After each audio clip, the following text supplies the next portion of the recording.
지난주에 이어서 우리 건강한 교회 되기 두 번째 시간을 갖도록 하겠습니다. 지난주에 제가 건강한 교회 되기 어떤 얘기를 했는지 여러분 기억하십니까? 교회는 대형화가 아닌 어떻게 해요? 작고 건강한 뭐가 되어야 한다고 그랬죠? 누룩이 되어야 한다고 말씀드렸어요. 여러분 누룩 기억하시죠? 그래서 그 누룩처럼 가루 서마속에 전부 넣어 부풀게 한 누룩처럼 여러분이 속한 곳에서, 여러분의 가정에서, 직장에서 그런 선한 영향력, 그런 침투한 능력을 발휘할 수 있는 그러한 여러분이 되기를 축복합니다. 계속해서 건강한 교회는 어떤 것인지, 교회는 어떤 것을 지향해야 하는 것인지 말씀 이어가도록 하겠습니다. 오늘 지난 첫 번째, 두 번째를 하는데 오늘 세 번째입니다. 읽겠습니다. 교회 밖을 향한 교회인가 아니면 교회를 위한 교회인가? 이게 무슨 뜻일까요? 교회 밖을 향하는 그런 교회가 되고 있는가 아니면 정말 교회를 위한 교회가 되고 있는가? 언제부턴가 교회는요, 하나님 맡겨주신 이 세상에서의 그 사명보다도 세상에서 쉽게 도피하는 교회를 위한 교회, 사교 클럽이 끼리끼리 모이는 그러한 클럽이, 그러한 모임이 되지 않았는가? 교회의 중심적인 교회는요, 자신의 공동체의 안위, 유익만을 추구하는 그러한 교회가 됩니다. 그래서 교회마다 교회를 향한 최상의 시설을 갖춰두는 이유는 누구를 위해서일까요? 교인들을 위해서입니다. 물론 교인들이 헌신하고 많은 헌금하기 때문에 교인들을 향해서 하는 것을 향해서 뭐라 할 수는 없습니다. 근데 교회가 그것만을 추구한다면 교회는 잘못된 것이라는 것입니다. 그래서 교회들은 교회 안에 카페를 만들어 놓고 여러 가지 편의시설을 만들어 놓고 심지어 스포츠 센터를 만들어 놓고 교인들 향한 여러 가지 시설들을 교회는 제공하고 있습니다. 이런 교회 시설에 대한 많은 이슈가 되는 것 중에 하나는 무엇이냐면 교회는 커지면서 많은 사람이 오기 때문에 주차장을 갖게 됩니다. 옆에 성교회도 그렇죠. 그래서 주차장의 문제 가운데서 교회가 주차장을 어느 시간에 이용합니까? 수요일 저녁, 금요일 예배, 주일날 이용합니다. 나머지 시간은 그 주차장 어떻게 되는 거예요? 비어있는 시간들입니다.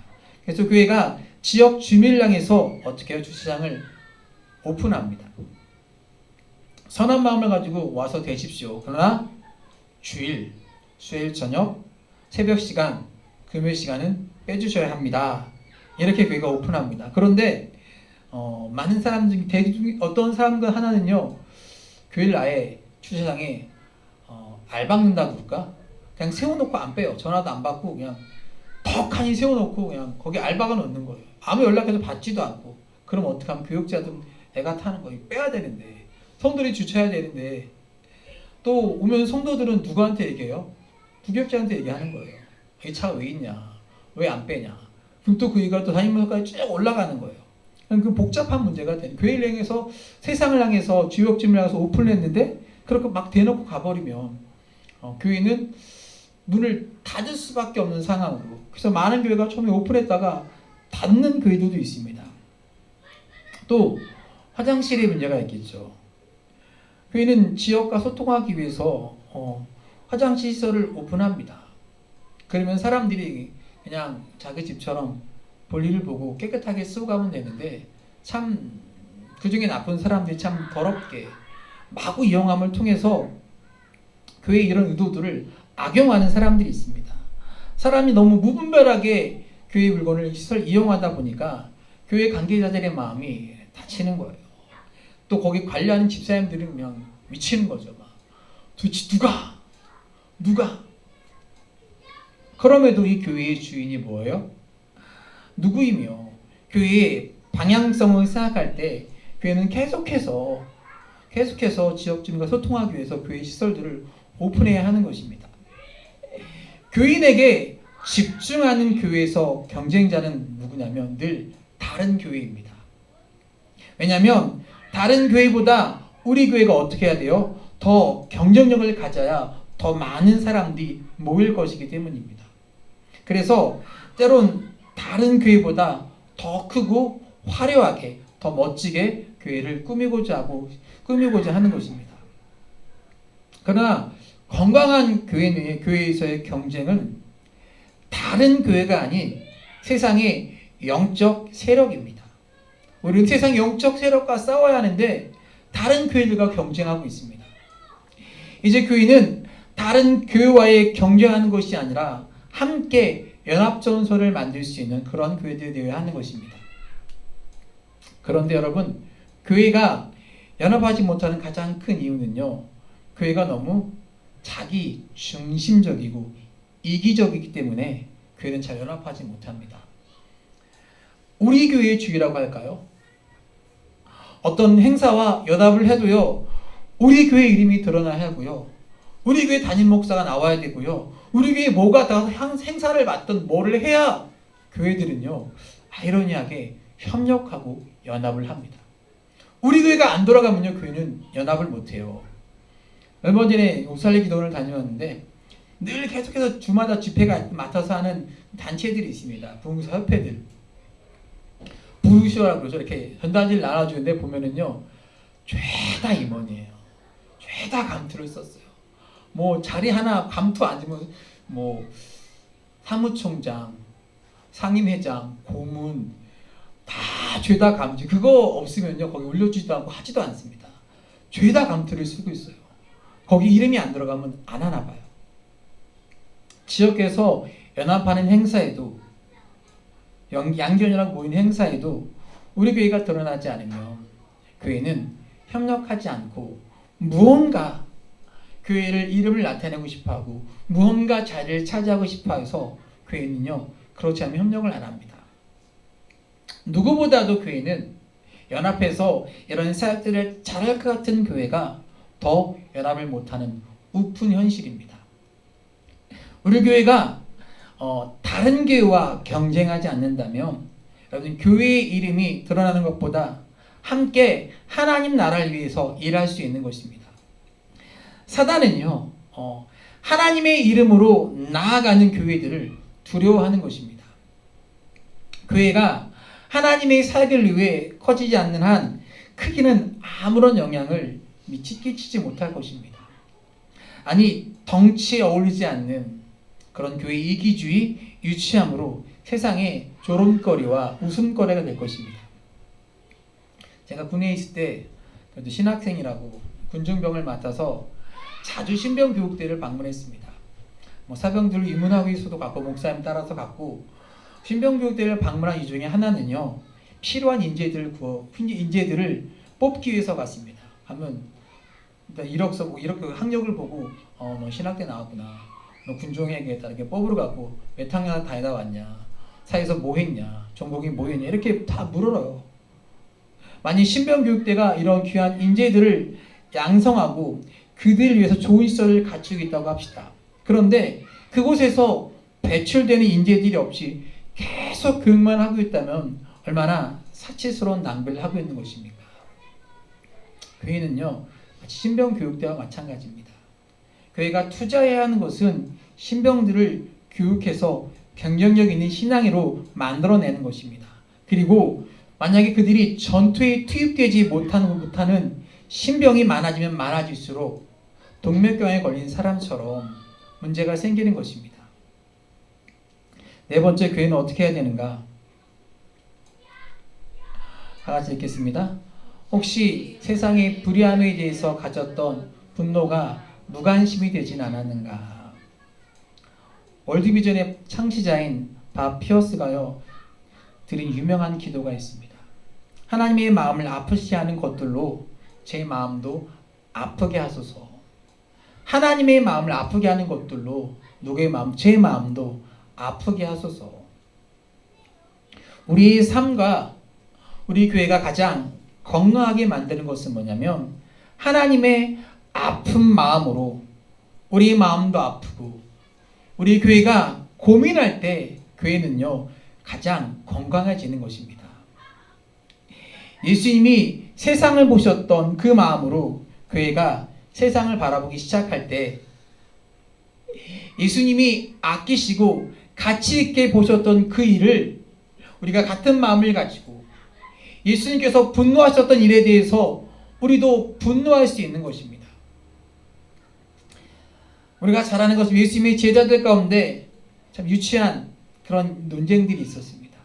예수님이 십자가를 지시로 그 마음을 굳게 먹고 예루살렘에 향해 가고 있었는데, 그때 영광스러운 하나님의 나라로서 서로 예수님의 우편에 앉겠다고, 우편과 좌편에 앉아서 권력을 누리겠다고 싸우는 사람들이 있었습니다. 예수님이 십자가를 지시겠다고 하자 베드로가 어떻게 하겠습니까? 예수님 절대로 그러한 일이 일어나지 않겠습니다. 이러면 안 됩니다. 절대로 그런 일이 있을 수 없습니다. 예수님이 어떻게 말씀하셨습니까? 사단아, 내 뒤로 물러가라. 아무리 예수님을 위한다 할지라도, 아무리 교회를 위한다 할지라도 그 마음속에 포장되어 있는 사람들의 더러운 욕망을 보셨기 때문입니다. 예수님의 이름으로 차지하려는 세속적인 욕망을 보셨던 것입니다. 예수님이 그렇게 분노하셨던 세상의 권력에 대해서 언제부터인가 교회가 익숙해져 가고 있고 분노가 무관심화되고 있는 것은 아닌지, 건강하지 못한 교회가 힘을 잃게 되는 중요한 이유입니다.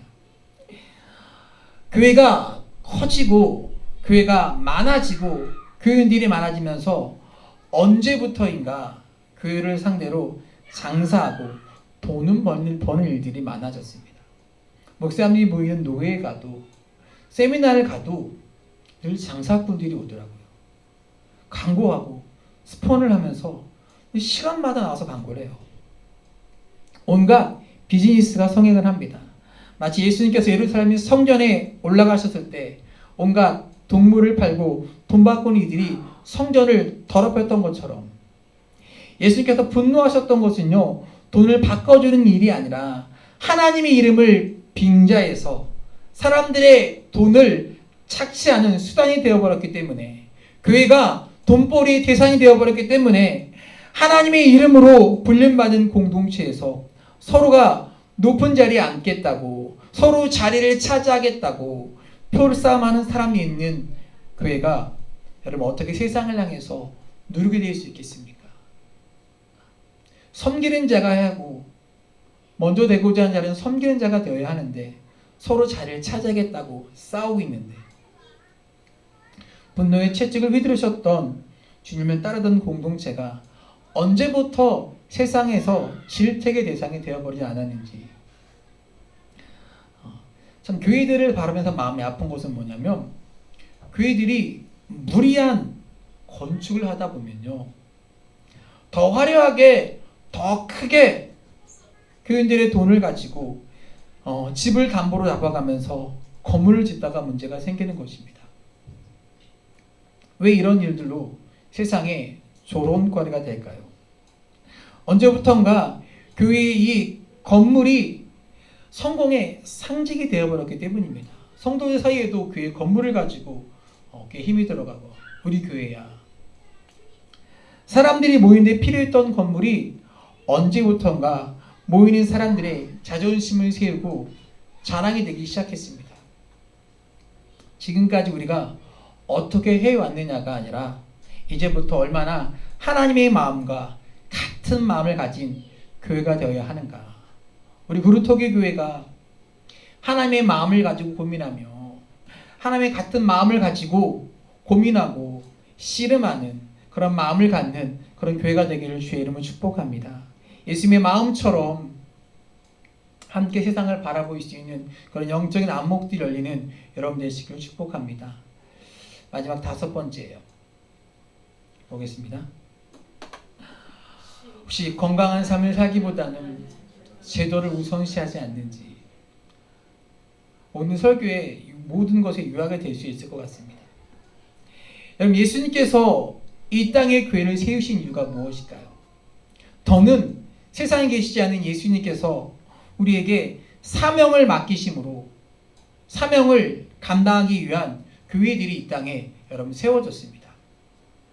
그런데 언제부턴가 사명을 감당하는 건강한 공동체가 아니라 이제 그 교회를 유지하기 위한, 그리고 교회를 세워주게 만들었던 제도들을 유지하기 위해서 존재하고 있다면, 없어져야 할 것입니다.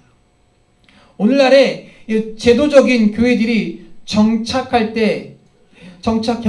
할 때 분주한 것이 아니라 자신들의 속한 제도를 유지하기 위해서 애를 쓰고 있다면 뭔가 잘못된 것입니다. 감리교 정통을 유지하기 위해서 감리교단을 공고하기 위해서 모인 사람들, 장로 교인들이요 어디 멀리 이사가게 되면 뭐라고 얘기하냐면 꼭 장로교회로 찾아가라고 가르치는 사람들, 복음은 순복음이고 교단은 선결이라고 가르치는 사람들, 세례를 받았던 사람이 다시 침례를 받아야 진짜 교인이 된다고 가르치는 교회들, 이런 사람들이 여러분 세상에서 어떻게 건강한 삶을 살아갈 수 있겠습니까? 하나님께서 이 땅에 여러분 교회를 세우신 이유는요, 예수님의 제도를 세우라고 부르신 것입니다. 예수님께서 우리를 부르신 이유는요, 우리로 어장관리하라고 부르신 것이 아니라 세상에 있는 사람들을 낚는 어부가 되라고, 복음을 전하는 교회가 되라고 우리를 부르신 것입니다.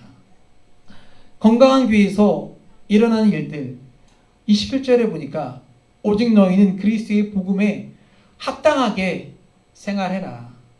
28절에 무슨 일이든지 대적하는 자들 때문에 두려워하지 아니하는 이 일을 듣고자 함이라.